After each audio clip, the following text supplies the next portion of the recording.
Hello guys, happy Onam. എല്ലാവരും ഓണമൊക്കെ അടിച്ചു പൊളിച്ചില്ലേ? ഞങ്ങൾ രാവിലെ രാവിലെ എഴുന്നേറ്റിട്ടോ, എന്നിട്ട് പൂക്കളമൊക്കെ ഇട്ട് തറവാട്ടിലിട്ടു, എൻ്റെ വീട്ടിലും ഇട്ടായിരുന്നു. എന്നിട്ട് ഞാൻ രാവിലെ എഴുന്നേറ്റ് നോക്കിയപ്പോൾ രണ്ടുപേരും തകർത്തിടണം. ഞാൻ പിന്നെ വേഗം പോയി കുളിച്ച് റെഡിയായി ഞാനും വന്ന് പൂക്കളമൊക്കെ ഇട്ടു. എനിക്ക് 2 അത്തക്കുളമുണ്ട്, ഒന്ന് ഇവിടെ ഒന്ന് തറവാട്ടിലിട്ടായിരുന്നു.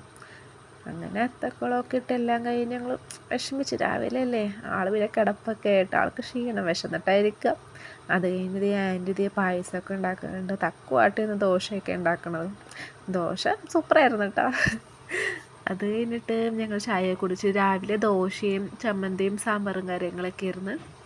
ഞങ്ങളെല്ലാവരും ഒരുമിച്ചൊക്കെയാണ് ഓണത്തിന് ഫുഡൊക്കെ കഴിക്കണത്. തറവാട്ടിലായിരിക്കും. അങ്ങനെ ഞങ്ങളിതേ ഫുഡൊക്കെ കഴിച്ചു. പിന്നെ കുറച്ച് നേരം ഇങ്ങനെയൊക്കെ ഇരുന്ന് ബോറടിക്കൂല. അപ്പോഴാണ് ഒരാൾ നോക്കിയപ്പോൾ ഒരാൾ മാന്യമായിട്ടിരുന്നേ ഫോൺ നോക്കിക്കൊണ്ടിരിക്കുന്നത്. എന്താന്ന് നോക്കിയപ്പോൾ ഇത് ബിഗ് ബോസ് കാണുകയായിരുന്നു. എൻ്റെ പൊന്നോ, ഒന്നും പറയണ്ട. അത് ടൈമൊക്കെ ആയി ഫുഡ് കഴിക്കുക. ഞങ്ങൾ പിന്നെ ഫുഡൊക്കെ കഴിച്ച് സദ്യ സൂപ്പറായിരുന്നു കേട്ടോ. അടപ്പായസം ഉണ്ടായി, ഗോതമ്പ് പായസമൊക്കെ ഉണ്ടായി. എനിക്ക് അട കേട്ടോ ഇഷ്ടം. അങ്ങനെ ഞങ്ങൾ സദ്യയൊക്കെ കൊണ്ട് എല്ലാവരും കൂടി ഇരുന്ന് അമ്മയച്ഛൻ ഞാനും ചാച്ചയും ആൻറ്റി തക്കൂതി എല്ലാവരും കൂടി കഴിച്ചു. അങ്ങനെ സദ്യയൊക്കെ അടിപൊളിയായി. ഫൈനൽ ഇതായിരുന്നു അവസ്ഥ.